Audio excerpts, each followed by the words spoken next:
Hey guys, it's Kai here. Today I'm going to share with you 4 healthy snacks that I eat all the time to stay healthy and lose weight. So let's get straight to it. For the first snack, I'm going to be making a delicious mango smoothie bowl. And here I have my toppings, blueberries and kiwi. I have 2 frozen bananas in this bag. I'm just going to use half of that. And I'm going to use equal part mango. And I'm just going to fill it with some unsweetened almond milk. Give that a mix. And I also forgot to add the turmeric. So I'm just going to add a dash of that, about that amount. Blend it very well. And once it's blended, we're gonna put it in our nice, beautiful bowl. And of course, we have to make a mess, otherwise it doesn't taste as good. And I'm just gonna top it with our fruit. You can use any fruit that you want. This is just what I was craving. I'm gonna top it with some crunchy almond butter from Trader Joe's, some hemp seeds, and there we go. It is so quick, so easy, such a great snack for the summer, super refreshing, and I highly suggest it. Next, I'm gonna make some apple peanut butter sandwiches, and we're gonna make our own peanut butter out of PB Fit powder. Yes, you can make your own peanut butter out of peanut butter powder, and it's way less calories and less fat. So I used half a cup. I added some cinnamon, some vanilla, and I'm gonna put in some almond milk, about 4 tablespoons. I wanted it to be a spreadable consistency, but I did not want it to turn into a sauce. So here I have a beautiful large Gala apple, and I'm gonna cut each side into planks. I'm looking about 4 to 5 slices on each side, and then we're gonna just use the rest of it for wedges. And I match each size so that it can make an even sandwich. And we're just gonna put a generous scoop of that peanut butter mixture on each slice, and we're just gonna top it off and repeat that again for all of our sandwiches.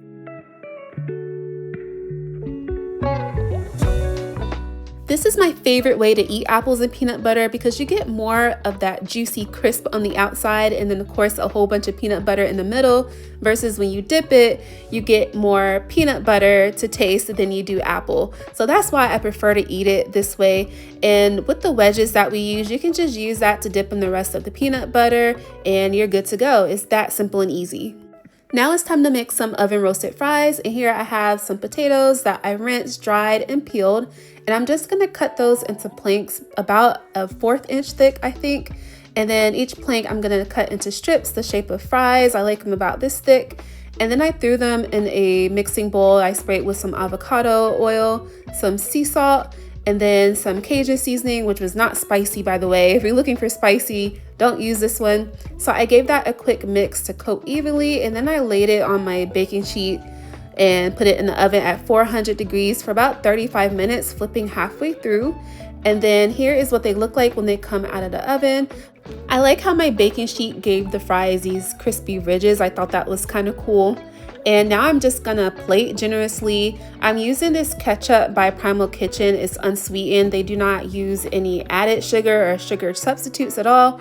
It's not my favorite. It tastes like a healthy version of regular ketchup. So if you're trying to be sugar-free, it's okay.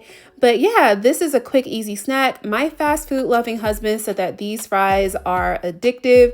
So if you love fast food, or if you're like me and you just love fries, I highly suggest start making them at home. It's so quick and easy and so much more rewarding and fulfilling. And for the last snack, I made plant-based cheesy kale chips. And for this, I'm gonna use the curly kale variety. I'm not exactly sure what it's called, but I just removed that from the stem and broke them into smaller bite-sized pieces. And these are the ingredients I'm gonna use to make the seasoning. I will leave the link to the recipe that I use below. So I put the nuts in the blender, as well as a 1/4 cup of nutritional yeast, and then I added my seasonings, and we're just gonna pulse that until it becomes as fine as we can get it, because I don't have a high-powered blender, but you don't want to over mix it and turn it into a butter. And this is the consistency that we're looking for. So I'm going to transfer our clean kale into a mixing bowl, and it calls for 2 tablespoons of olive oil. We're just going to drizzle that on there and massage the kale until it fully softens. I'm going to add the seasoning and then mix those evenly to coat with some tongs. And I'm going to transfer half of that mixture to a baking tray. You want to spread it evenly and make sure that the kale isn't sitting on top of one another so that it can get perfectly crispy and even throughout. And this is what the kale looks like when we pull it out of the oven. I did have to bake it for longer than what the instructions said. I had to bake it for 35 minutes. The instruction says 5 to 10 minutes. So I don't know what I did wrong, but this is how it turned out. It was so good. I'm just gonna put that in a bowl and snack on it. And yeah, this is a really, really good snack. Again, highly, highly, highly suggest. Alright, so that's going to be it for this video. Thank you so much for watching. If you want to see more plant-based recipes, like, comment, subscribe, and I will see you next week.